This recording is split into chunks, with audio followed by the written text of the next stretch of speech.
So ಸಂಬಂಧ ಇಲ್ಲದೆ ಇರೋದು ಏನೇನೋ ಒಂದು ಅವನ್ಯಾರೋ ಒಬ್ಬ ಜೂನಿಯರ್ ಆರ್ಟಿಸ್ಟ್ ಪಾಪ ಆ ಹುಡುಗ ಅವನು ಕೊಲ್ಲೂರಲ್ಲೆಲ್ಲ ಇದ್ದ. ನಮ್ದು ಬ್ರೇಕ್ ರಿಹರ್ಸಲ್ ಎಲ್ಲ ಇದ್ವಿ ನಾವು.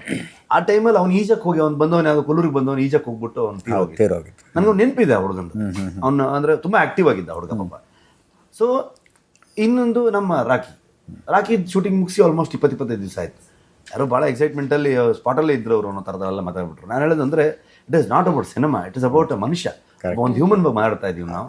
ತುಂಬ ನಮ್ಗೆ ಎದೆಗೆ ನಮ್ಮ ಮನಸ್ಸಿಗೆ ಹತ್ರ ಆದವನು ಅದ್ಭುತ ಕಲಾವಿದ. ಆಮೇಲೆ ಅವನ ಲೈಫಲ್ಲಿ ತುಂಬ ಒಳ್ಳೆ ಒಂದು ಫ್ಲರಿಶ್ ಆಗಿ ಅವನೊಂದು ಹೊರಗಡೆ ಪ್ರಪಂಚಕ್ಕೆ ಒಬ್ಬ ಒಳ್ಳೆ ಕಲಾವಿದನಾಗಿ ಒಂದು ಮಿಂಚುವಂಥ ಒಂದು ಸಮಯ ಅವನಿಗೆ. ಅಂಥ ಸಮಯವನ್ನು ಅವನಿಗೆ ನೋಡೋಕ್ಕಾಗದೆ ಹೋಗ್ಬಿಟ್ನಲ್ಲ ಅನ್ನೋ ಬೇಜಾರು ನನಗೆ. ಆಮೇಲೆ ನನಗೆ ಬೇರೆ ಬೇರೆ ಪ್ಲಾನ್ಸ್ಗಳಿತ್ತು ಅವ್ನು ಕರ್ಕೊಂಡು ಒಂದು ಟ್ರಾವೆಲ್ ಮಾಡ್ಬೇಕು. ಯಾಕಂದ್ರೆ ಯಾವತ್ತೂ ಒಬ್ಬ ಸಹ ಕಲಾವಿದ ಸಿಕ್ಕಿದಾಗ ವಿಲ್ ಬಿ ಸೋ ಹ್ಯಾಪಿ. ಒಬ್ರು ಸಿಕ್ಕರು ಗುರು ಒಳ್ಳೆ ಅದ್ಭುತ ಆಕ್ಟ್ರು, ಅವನ ಮೇಲೆ ಬರೆಯಕ್ಕೆ ಶುರು ಮಾಡ್ತೀನಿ. ಪ್ರಕಾಶ್ ತುಂಬಿನಾಡೆಲ್ಲ ಹಂಗೆ ಆಗಿರೋದು. ಪ್ರಕಾಶ್ ಅಣ್ಣನ ಬಗ್ಗೆ ನಾವು ಯಾಕೆ ಬರೀತೀವಿ, ನಮ್ದೊಂದು ಜೆಲ್ ಆಗುತ್ತೆ, ಕಾಂಬಿನೇಷನ್ ಸಿಗುತ್ತೆ. ಈಗ ಸುಫ್ರಮ್ ಸೋ ರವಿ ಅಣ್ಣ ಮತ್ತೆ ನಮ್ದು ಬುಳ್ಳದ ಕ್ಯಾರೆಕ್ಟರ್ ಮಾಡಿದ್ದ. ನಾವೊಂದು 3-4 ಜನ ಒಟ್ಟಿಗೆ ನಿಂತ್ಕೊಂಡ್ರೆ ನಗು ಬಿಡುತ್ತೆ ಯಾರಿಗಾದ್ರು ಅನ್ನೋದೊಂದು ಫೀಲಿಂಗ್. ಅದು ಜನರಿಗೆ ಖುಷಿ ಆಗುತ್ತೆ ಅನ್ನೋದು ಅಷ್ಟೇ.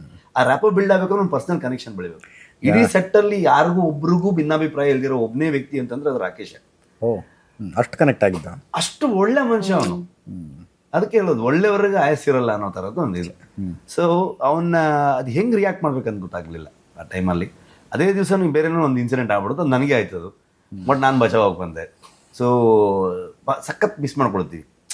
ಇವತ್ತು ಅವ್ನು ಇರಬೇಕಿತ್ತು ಅಂತ ಟ್ರೈಲರ್ ಮಾಡ್ಬೇಕಾದ್ರೂ ನೋಡಿದಾಗ ಅಂತ ಅನ್ಸುತ್ತೆ. ಅವನ ಪರ್ಫಾರ್ಮೆನ್ಸ್ ನೋಡಿದಾಗ ಅದ್ಭುತ ಕಲಾವಿದ, ಭಾಳ ಮಿಸ್ ಮಾಡ್ಕೊಳ್ತೀವಿ ಅವನ್ನ. ಈ ದೈವದ ಕಥೆ ಮಾಡ್ತಾ ಇರೋದಕ್ಕೂ ಆ ರೀತಿಯ ಘಟನೆಗಳು ಕನೆಕ್ಟ್ ಮಾಡಿ ಸಂಬಂಧನೇ ಇಲ್ಲ. ಅದಕ್ಕೆ ಅದೇ ಆ ನರೇಟಿವ್ ಹೇಳಿದವ್ರು ನಾನು ಮೊನ್ನೆ ಹೇಳಿದ್ದು. ಅಂದ್ರೆ ಅದ್ರ ಜೊತೆಗೆ ನೀವು ಬೇರೆ ಹೇಳ್ಬಿಟ್ರಿ 4-5 ಸಲ ನಾನು ನನಗೆ ರಿಸ್ಕ್ ಇತ್ತು ಲೈಫಲ್ಲಿ. ಯಾವ ರಸ್ತೆ ಮೇಲೆ ನಡ್ಕೊಂಡು ಹೋಗ್ಬೇಕಾದ್ರೆ ಯಾವ್ದೋ ಬಸ್ ಹೊಡ್ಕೊಂಡು ಹೋಗ್ಬಿಡುತ್ತೆ, ಏನ್ ಮಾಡೋಕ್ಕಾಗತ್ತೆ.